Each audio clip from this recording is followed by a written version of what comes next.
ఇది ప్రభుత్వం అందరిది. ఆనాడు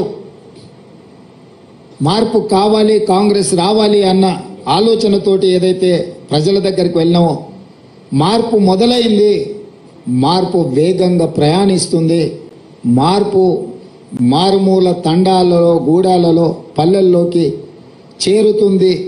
చేరింది అన్న విశ్వాసాన్ని ప్రజలకు కల్పించే విధంగా మా ప్రభుత్వం పనిచేస్తుంది. పాత్రికేయ మిత్రులకు సంబంధించిన సమస్యల్ని కూడా వాళ్ళ సంఘాలను కూడా పిలిచి వాళ్ళతో కూడా మాట్లాడడం జరిగింది.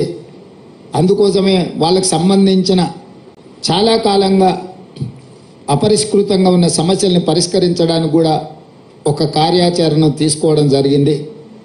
స్థూలంగా ఈ 100 రోజుల్లో తెలంగాణ సమాజంలో భాగస్వాములైన ప్రతి ఒక్కరిని సచివాలయానికి వచ్చి రాష్ట్ర పరిపాలన ఎక్కడి నుంచి అయితే నిర్ణయాలు జరుగుతాయో అక్కడ వాళ్ళని రప్పించి రావడానికి అనుమతించి వాళ్ళందరితో కలిసి మాట్లాడి వాళ్ళు లేవనెత్తిన ప్రతి అంశాన్ని చట్ట పరిధిలో పరిష్కరించడానికి సంపూర్ణంగా ప్రయత్నం చేసినాము. ఇదే కాదు, రాష్ట్ర కేంద్ర ప్రభుత్వాల మధ్యలో ఉండాల్సిన సత్సంబంధాలను పునరుద్ధరించి దీర్ఘకాలికంగా స్కైవేస్ కావచ్చు, ఫ్లైఓవర్లు కావచ్చు, రోడ్లకు సంబంధించి కేంద్రం ఇవ్వాల్సిన అనుమతులకు సంబంధించి ఢిల్లీలో ఉండే ఆంధ్రప్రదేశ్ భవన్, తెలంగాణ భవన్ ఆస్తుల పంపకాలకు సంబంధించి వీటన్నిటిని కూడా ఒకటొకటిగా పరిష్కరించుకుంటూ ప్రధానమంత్రిని, కేంద్ర హోంమంత్రిని, సాగునీటి పారుదల శాఖ మంత్రిని, అర్బన్ డెవలప్మెంట్ మినిస్టర్తో సహా శాఖలకు సంబంధించిన అందరి మంత్రులను కలిసి తెలంగాణకు రావాల్సిన నిధులను, తెలంగాణ రాష్ట్రం యొక్క హక్కులను కేంద్ర ప్రభుత్వంతో కూడా పరిష్కరించడానికి ప్రయత్నం చేసినాం. బేసజాలకు, పంతాలకు, పట్టింపులకు పోయి మనం వాళ్ళతోని పంతాలు పట్టింపులకు పోతే చివరిగా తెలంగాణ ప్రజలకే నష్టం జరుగుతుందన్న విషయాన్ని, వాస్తవాన్ని గుర్తించి తెలంగాణ ప్రజలకు నష్టం జరగకూడదు, అవసరమైతే ముఖ్యమంత్రి ఒక మెట్టు దిగైనా వాటిని సాధించుకోవాలనే పట్టుదలతోని ఆ ప్రయత్నం చేసినాం. కేంద్ర ప్రభుత్వం కూడా చాలా విషయాలలో సానుకూలంగా స్పందించింది. ఈరోజు మెట్రో రైలుకు సంబంధించి పాలమూరు రంగారెడ్డి ఎత్తిపోతల జాతీయ ప్రాజెక్టుకు సంబంధించి ఇతర రైల్వే ఏర్పాట్ల గురించి కానీ, జాతీయ రహదారుల విషయంలో కానీ కేంద్ర ప్రభుత్వంతో నిరంతరం సంప్రదింపులు చేపడుతున్నాము. ఎందుకంటే ఇవన్నీ కూడా రాష్ట్రానికి రావాల్సిన హక్కులు. ఇది ఎవరి దయాదాక్షిణ్యం కాదు. 2 ప్రభుత్వాల మధ్యలో సత్సంబంధాలు ఉండాలి అని మా ప్రభుత్వం మొదటి నుంచి భావించింది. అందుకే రాజ్యాంగబద్ధంగా ఎన్నికైన ప్రభుత్వాలతో సరైన సత్సంబంధాలను నెలకొల్పడానికి కృషి చేస్తున్నాం. పక్క రాష్ట్రాలతో కూడా గిల్లి కజ్జాలు పెట్టుకోవడం లేదు. ఆంధ్రప్రదేశ్ రాష్ట్రంతో ఉన్న కూడా అపరిష్కృతంగా ఉన్న విభజన హామీలను కూడా, విభజనలో చిక్కుముళ్ళు పడ్డ వాటిని కూడా పరిష్కరించడానికి సంప్రదింపులను కొనసాగిస్తున్నాం. అందులో భాగంగానే ఢిల్లీలో ఉన్న ఆంధ్రప్రదేశ్ భవన్లో మన 42% వాటాల్ని మనము పరిష్కరించుకున్నాం. ఈరోజే మనకు ఆ కేంద్ర ప్రభుత్వం కూడా నోటిఫై చేసింది, మీ దృష్టికి వచ్చి ఉండొచ్చు. అదేవిధంగా తెలంగాణ అంటే టీఎస్ కాదు, టీఆర్ఎస్కు నకలుగా మారిస్తే దాన్ని టీజీగా మార్చినాము.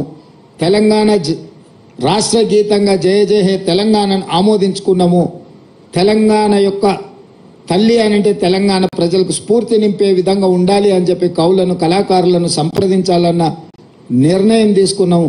తెలంగాణ రాష్ట్ర అధికారిక చిహ్నాన్ని కూడా పోరాటానికి స్ఫూర్తిగా, త్యాగాలకు నిలవుగా ఉండాలి అని చెప్పి దీని మీద కూడా మార్పు కోసం ఒక కమిటీని వేయడం ద్వారా ఈ అన్ని కూడా చర్యలు చేపట్టాలని మా ప్రభుత్వము తీసుకున్నది. అంటే ఒక పక్కన భాషాపరంగా, తెలంగాణ సంస్కృతి పరంగా, తెలంగాణ ప్రజల యొక్క మనోభావాలను గౌరవించుకుంటూ అదేవిధంగా పరిపాలనను కూడా నూతన సాంకేతిక విధానంతో ముందుకు వెళ్ళి హైదరాబాద్లో మెట్రో రైలు, మూసీ రివర్ ఫ్రంట్ను, హైదరాబాదు నగరానికి రావాల్సిన తేవాల్సిన తాగునీటి జలాల విషయంలో కూడా ఒక స్పష్టమైన కార్యాచరణతోని, అదేవిధంగా సాగునీటి ప్రాజెక్టులు ఏ ఒక్కటి కూడా తెలంగాణ వచ్చినాక పూర్తి కాలేదు. ఉమ్మడి రాష్ట్రంలో మొదలైన ప్రాజెక్టులు కావచ్చు, తెలంగాణ రాష్ట్రంలో వచ్చినాక కేసీఆర్ పిలిచిన ప్రాజెక్టులు కావచ్చు, ఒక్కటి కూడా పూర్తి కాలేదు. వాటిని పూర్తి చేయడానికి కూడా ఒక మంచి కార్యాచరణను తీసుకొని మేము ముందుకు వెళ్తున్నాము. మా సహచర మంత్రులందరూ కూడా బాధ్యతాయుతంగా రోజుకు 18 గంటలు పనిచేస్తూ ఈ ప్రభుత్వానికి తెలంగాణ రాష్ట్ర ప్రజలకు మంచి పేరు, తెలంగాణ మోడల్ని ఇదొక వైబ్రెంట్ తెలంగాణ అని నిరూపించే విధంగా ఈరోజు మా సహచర మంత్రులందరూ కష్టపడి పనిచేస్తున్నారు. మనస్ఫూర్తిగా సహచర మంత్రులను కూడా నేను అభినందిస్తున్నా. మా శాసనసభ్యులు కూడా ఎక్కడికక్కడ ప్రజలతో మమేకమై ప్రజల దగ్గరికి వెళ్ళి ఆర్భాటాలు హంగులు లేకుండా పోలీసు సైరన్లు లేకపోతే ముందల వెనకాల బార్లు తీరిన కార్లు కాకుండా మేము ప్రజలలో మమేకమవుతాం, ప్రజలు ఎన్నుకుంటేనే మేము ఈ స్థాయికి వచ్చినామని మా శాసనసభ్యులు కూడా ఒక బాధ్యతతో వ్యవహరించడం ఇవన్నీ కూడా మాకు సంతృప్తినిచ్చింది. వీటన్నిటిని దృష్టిలో పెట్టుకొని 100 రోజులు సహకరించిన మీడియా మిత్రులకు అదేవిధంగా తెలంగాణ సమాజానికి మనస్ఫూర్తిగా వారికి కృతజ్ఞతలు, ధన్యవాదాలు. పిసిసి అధ్యక్షుడిగా అదేవిధంగా తెలంగాణ రాష్ట్ర ముఖ్యమంత్రిగా వాళ్ళందరికీ కృతజ్ఞతలు తెలియజేస్తున్నా. మీడియా మిత్రులకు కూడా ధన్యవాదాలు. కొంత సంవయనం పాటించి మీరందరూ కూడా తెలంగాణ ప్రజలకు కావలసిన విషయాలను ముందుకు తీసుకొస్తున్నారు. మీరు కూడా భవిష్యత్తులో ఇదే విధంగా సహకరించాలి.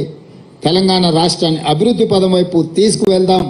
10 సంవత్సరాల్లో జరిగిన నష్టాన్ని, వచ్చిన కష్టాన్ని మనం ఎదుర్కొని నిలబడి దేశం ముందు వైబ్రెంట్ తెలంగాణను మనం నిలబెడదాం. ఈ తెలంగాణకు ఒక మెగా మాస్టర్ ప్లాన్ తయారు చేస్తున్నాం, వైబ్రెంట్ తెలంగాణ 2050. దాంట్లో భాగంగా మీ అందరి సలహాలు సూచనల కోసం ఎన్నికలు ముగిసిన వెంటనే సంప్రదింపుల ప్రక్రియ మొదలుపెట్టి ఒక మంచి ప్రణాళికను 2050 కోసం తెలంగాణ అభివృద్ధిని, తెలంగాణ సంక్షేమాన్ని ముందుకు తీసుకెళ్లడానికి మా ప్రభుత్వం వస్తుంది అని చెప్పి మీకు అందరికీ తెలియజేస్తున్నాను.